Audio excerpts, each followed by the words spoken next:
ഒരു function continuous ആണെന്ന് പറഞ്ഞാൽ അതിന് കെയുടെ വാല്യൂ കണ്ടുപിടിക്കാൻ ഒരു ക്വസ്റ്റിനോടെ നമുക്ക് ഒരു മോഡൽ ക്വസ്റ്റിനോടെ ചെയ്ത് നോക്കാം. F of X equal to ഒന്നാമത്തെ question, F of X equal to S square plus 1 if X greater than 1 then K if X less than or equal to 1. ഇതാണ് നമ്മുടെ ക്വസ്റ്റ്യൻ എന്ന് പറഞ്ഞത്. അപ്പോൾ അവിടെ നമുക്ക് തന്നിട്ടുണ്ട് limit X tends to 1 f of X ആണ് ഈ ഫംഗ്ഷൻ എക്സിസ്റ്റ് ചെയ്യണേ. Find the value of K. ഇതാണ് നമ്മുടെ ക്വസ്റ്റ്യൻ. ഇവിടെ നമ്മൾക്കറിയാം ഒരു ക്വസ്റ്റ്യൻ കിട്ടിക്കഴിഞ്ഞാൽ ആദ്യം നമ്മൾ എന്താ എഴുതണേ? ആ ഫംഗ്ഷൻ ഈസ് കണ്ടിന്യൂസ്. ആ ഫംഗ്ഷൻ കണ്ടിന്യൂസ് ആണ്.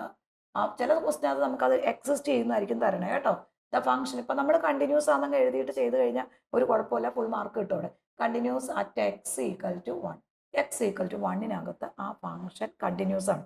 അപ്പോൾ കെയുടെ വാല്യൂ, എയുടെ ബിയുടെ ഒക്കെ ഒരു വാല്യൂ കണ്ടുപിടിക്കാൻ നമ്മളൊരു ക്വസ്റ്റ്യൻ ചോദിച്ചു കഴിഞ്ഞാൽ അപ്പം എഴുതിക്കോളാം the function is continuous at X equal to 1. അപ്പോൾ therefore എന്ത് എഴുതാൻ പറ്റും? F of 1 plus equal to F of 1 minus equal to F of 1. ഇതെല്ലാം ഈക്വൽ ആണെന്നുള്ള കണ്ടീഷൻ ആദ്യം എഴുതി. ഇനി നമുക്കറിയാം ഒരു 1 എന്ന വാല്യൂ നമ്മൾ എടുത്തു കഴിയുമ്പോൾ ഈ 1-നകത്ത് ഈക്വാലിറ്റി വരും. എങ്ങനെയാണെങ്കിൽ എക്സിന് നമ്മൾ 1 വരുമ്പോൾ അതിന് ഇക്വാലിറ്റി എന്ന് പറയും. ഈ 1-ന്റെ റൈറ്റിലോട്ട് പോകും തോറും വാല്യൂ കൂടി വരും.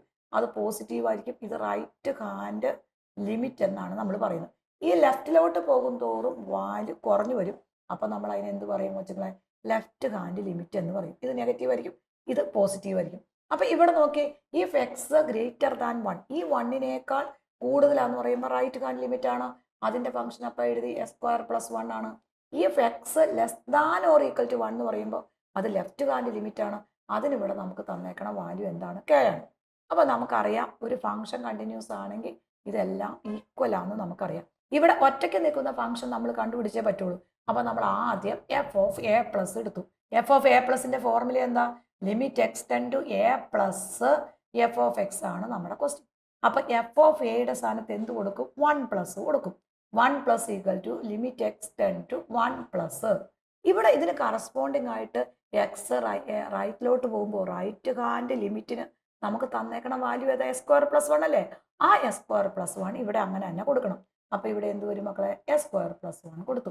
ഇനി ഈ എക്സിന് ഈ 1 എന്ന വാല്യൂ കൊടുക്കുമ്പോൾ 1 സ്ക്വയർ പ്ലസ് 1 വരും. 1 സ്ക്വയർ പ്ലസ് 1 എന്ന് പറഞ്ഞാൽ നമുക്കറിയാം 2 ആണ് അല്ലേ? അപ്പോൾ അതിൻ്റെ വാല്യൂ എന്ന് പറയുന്നത് 2 വരും. ഇനി നമുക്കറിയാം ഇത് അത് ഒരെണ്ണം കണ്ടുപിടിച്ച് വെച്ചു. ഇനി ഇത് എക്സിൻ്റെ വാല്യൂ 1-നേക്കാൾ കുറവാണെങ്കിൽ അത് ലെഫ്റ്റ് ആണ്. ഇവിടെ നമുക്ക് ഒരേ ഫംഗ്ഷന് ലെഫ്റ്റും ഉണ്ട് ഈക്വലും ഉണ്ട്. അപ്പം നമുക്ക് ഇഷ്ടമുള്ള ഏതെങ്കിലും ഒരെണ്ണം കണ്ടുപിടിച്ചാൽ മതി. അപ്പോൾ നമ്മൾ ഈക്വാലിറ്റി ആണ് കണ്ടുപിടിക്കണമെങ്കിൽ അത് കണ്ടുപിടിക്കാം.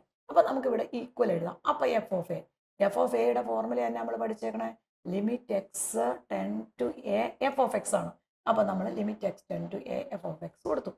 അപ്പോൾ ആ എയുടെ വാല്യൂ എന്ന് പറഞ്ഞാൽ അവിടെ മാറ്റമില്ല. എ എന്ന് പറഞ്ഞാൽ 1 ആണ്. അപ്പോൾ ഇവിടെ ഈ എയുടെ സ്ഥാനത്ത് ഏത് കൊടുത്തു? 1 കൊടുത്തു. Equal to limit X tends to 1. അതിന് കറസ്പോണ്ടിങ് കിടക്കുന്ന എഫ് ഓഫ് എക്സ് എന്ന് പറഞ്ഞാൽ ഈക്വാലിറ്റി വരുമ്പോഴും ഈക്വൽറ്റി വരുമ്പോഴും നമുക്ക് കെ ആണ്, ലെഫ്റ്റ് വരുമ്പോഴും നമുക്ക് കെ ആണ്. അപ്പോൾ ഇവിടെ എന്ത് വരും? കെ വരും. ഇവിടെ വേരിയബിൾ ഒന്നും കൊടുക്കാനില്ല. അപ്പോൾ അതുകൊണ്ട് നമ്മൾ ഇതിൻ്റെ ആൻസർ എന്ത് തന്നെ എഴുതിയാൽ മതി? കെ തന്നെ എഴുതിയാൽ മതി. ഇനി ഇവിടെ നോക്കിക്കേ, നമുക്കറിയാം ഇതെല്ലാം ഈക്വലാന്ന് നമ്മൾ എഴുതിയിട്ടുണ്ട് അല്ലേ? അപ്പോൾ therefore എന്ത് എഴുതാൻ പറ്റും? ഈ കെ എന്തിനോട് ഈക്വലാണ്? ഈ 2-നോട് ഈക്വലാണ്. അപ്പോൾ therefore കെ ഈക്വൽ ടു, പിന്നെ ഒന്നും ചെയ്യേണ്ട ആവശ്യമില്ല, കെ ഈക്വൽ ടു 2 എന്ന് എഴുതിയാൽ മതി. ക്ലിയർ ആയല്ലോ?